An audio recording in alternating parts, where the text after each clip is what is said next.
Hey guys, our first module is home buying as a journey and the psychology around buying.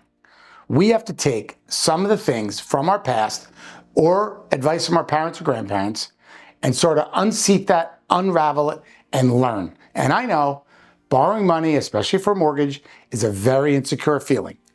But we're gonna help you be so educated that it increases confidence and decreases those insecurities. Home buying is a journey, so let's start you on that journey right now.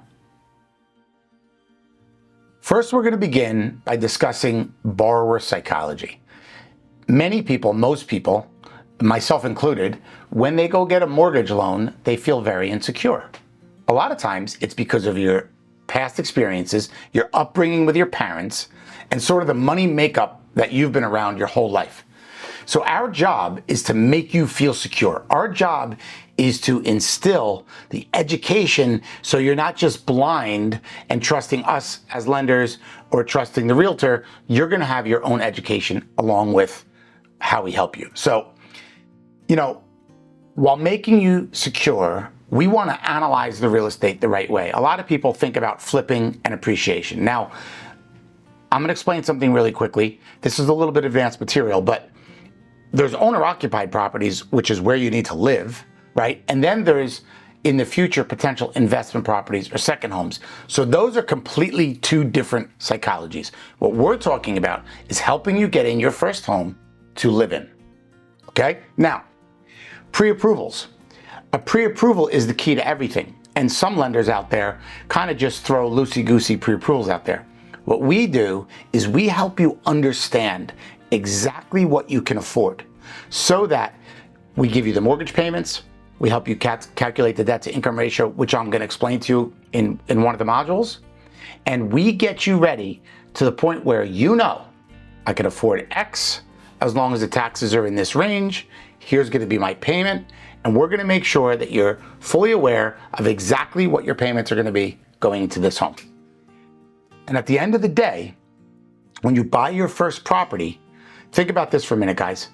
Money gets cheaper over time if you have a fixed cost. Meaning, if you take a 30-year fixed mortgage, no matter what the interest rate is, that's never gonna go up. It's fixed for 30 years. That's beautiful. What's been going on lately, especially lately with inflation? It's been skyrocketing. So think about this for a minute. We have a fixed payment while expenses go up. Even though the mortgage might seem scary in the beginning, over time, it gets less and less expensive because the cost of living goes up. So that is part of our psychology that many young people, first-time homebuyers, don't understand. And in this pre-approval process, we're going to communicate, or we're going to teach you how to communicate with the lender so that you're well-informed the whole time, every step of the way. But it starts with understanding the math, getting ready to become a homeowner, because really, guys, nobody can rent forever. If you rent forever, you will not have wealth in your life unless you're part of a IPO or something crazy. But there are so many advantages of buying that I'm gonna show you. We first have to understand why we wanna own real estate, and then we have to commit to learning about it. This slide is renting versus owning, okay? So let me go through some points that make perfect sense. When you rent, you don't hold any equity, you're just paying payments. When you rent, you have a limited ability to customize your own place, right? Because you don't own it. The rent could go up over time. By the way, rents have doubled in the last 10 years. You have a limited sense of home and stability. When I met my wife, she was renting, and 1 month, the lady said, "Hey, I'm selling my property. Sorry, you have to leave," right? That's not good. And she had 3 little kids. There's no tax deduction on renting, which I'm going to explain tax deductibility, because out of every single first-time homebuyer I've ever trained, not one of them understood tax deductibility. So we're going to explain that, right? An upfront security deposit and first month, sometimes it's 2 months, is often as much money as an FHA 3.5% down. So you could probably buy for the same amount of down payment as you're using for rent. Now, let's talk about owning. With owning, you build equity over time. I'm going to show you that math in these modules. Number 2, The home value increases over time. Now, let me explain the difference. You're building equity because on a 30-year fixed loan, it amortizes down, meaning you're paying off the loan. That's number one. Number two, real estate on average has doubled every 18 and a half years in America. So if you buy something for $300,000 today, 18 and a half years, it's going to be worth $600,000. I know that sounds crazy, but you can look at the historical charts and it proves that math to be true. Unlimited freedom to customize your own space. Obviously, you can do whatever you want. You own the home, right? Sense of stability. Then we're going to talk about creating generational wealth in the bonus module. Sense of community, neighbors, right? Family maybe. Privacy in your own home. And I mentioned the fixed payment. That's huge because even though today rates are higher than they have been over the last couple of years, that's worst case scenario. If rates come down, we'll refi people. You'll be able to refi. But if rates don't come down, it's still worst case scenario. And the amortization, the principal payment going towards the reduction of the loan acts as a forced savings account. You have no choice. You're paying it anyway. It's a forced savings account.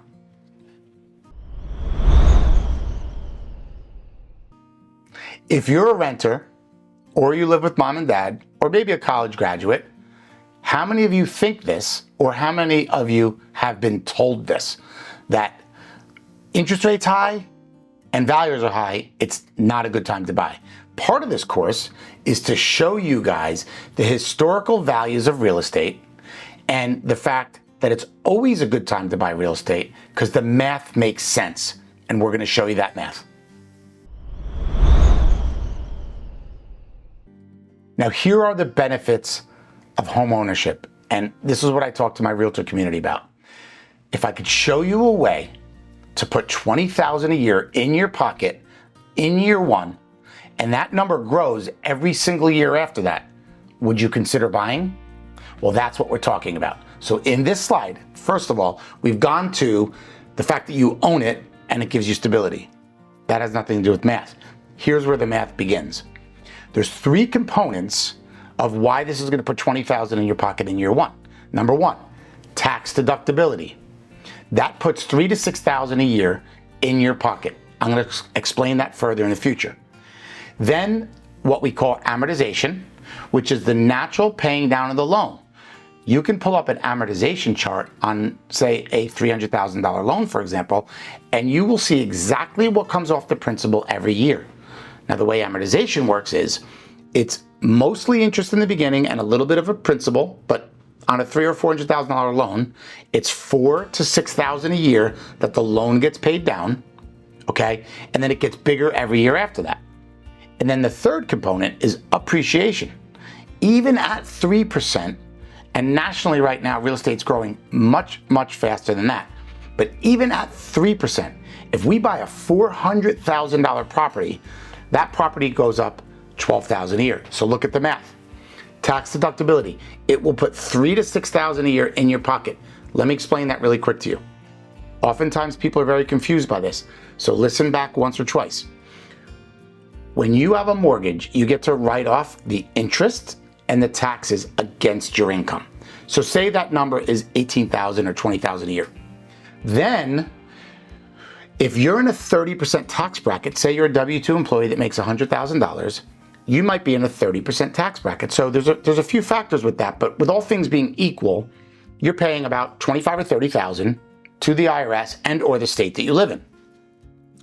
When you write off the $20,000 in interest and taxes, you take the proportionate tax bracket that you're in and you divide it into the interest and taxes that you paid. So if you paid $20,000 and you're in a 30% tax bracket, you're gonna get $5,000 to $6,000 back in the form of a check from the IRS. That is money in your pocket. So oftentimes when people are renting for $1,800 a month, they say, well, I want my mortgage to be $1,800. And I'm like, well, do you understand tax deductibility? Because tax deductibility means that you actually could have a $2,400 mortgage because you're getting a refund every April 15th. That's a huge component. That's real money. It's not made up. It's an IRS tax code. And then when you add amortization, which is a natural paying down of the loan, and you add appreciation, $20,000 is actually a very conservative number. So now, as you sit here, do you want to continue to rent? Or do you want to consider buying because of the financial aspect of how it's going to help you grow wealth? So many of you think or have heard that 2 or 3 years ago was a better time to buy. It's actually the opposite. Let me show you the math.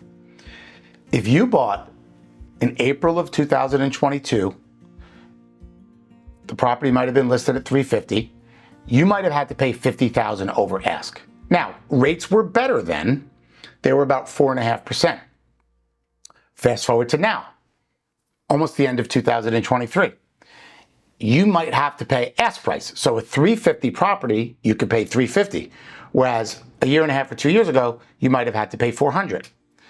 Even though rates are 6.5 or 6 3/4, believe it or not, the payment is actually $80 less today.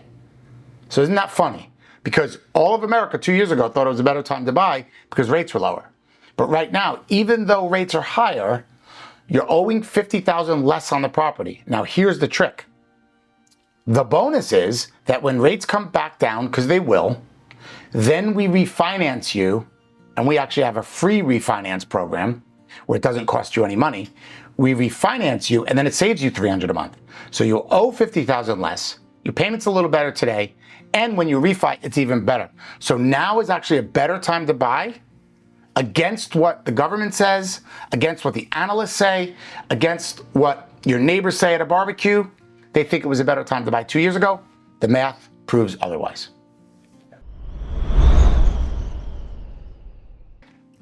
So millennials and first-time homebuyers. We talked early on about psychology, and I want you to understand, we understand your psychology, and this is why we want to help you. Let me give you a couple examples. It's more of a digital era, right? You guys appreciate the fact that we're using technology to upload our documents. We're using technology to communicate. You're busy, you're working, and the millennials have sort of changed mortgage shopping, okay? It's funny because the less populated cities across America, a little less expensive cities are becoming very popular. But when we transition into owning second homes and vacation properties, I'm going to show you why that's actually counterintuitive, but that's in the future. You guys like to be informed and advised. And when I train my mortgage expert advisors, my staff, the reason why millennials feel comfortable is because of communication and being advised all along the way. You like to engage through the digital process with the mortgage professional, but I'm going to help you have knowledge before that even happens, and that's the purpose of this video. And obviously through technology, you're looking for transparency, and you're looking for an honest, communicative company that locks the interest rate early, explains to you what you're doing, and I'm going to show you all sorts of tricks on how to make sure that happens. And 90% of the millennials, you guys, or first-time homebuyers, still engage with a real estate agent. Now, this is huge for me because some of you will go to Zillow, you'll look at the listing agent, and you'll think you're going to get a better deal if you call that listing agent directly. Here's the truth. That listing agent is there because they listed the property for the seller, okay? That's their client. If you, the buyer, goes with the listing agent, that's called a dual agent. Now, that agent, their first client was the seller, and you are a little bit at a disadvantage because you need an agent on your side to represent you in case there's inspection issues, repair issues, something's going a little bit sideways. So you're actually doing yourself a disservice by calling a listing agent. You need to find yourself a good agent. And by the way, through Velocity Money, through our agent partner program, I have trained agents that I interview and have to do a certain amount of volume to do business with us. And then we send our clients to them because I'll kick them out of the program if they're not on their game. We only deal with the top 3% of realtors across America, which helps you during your shopping process.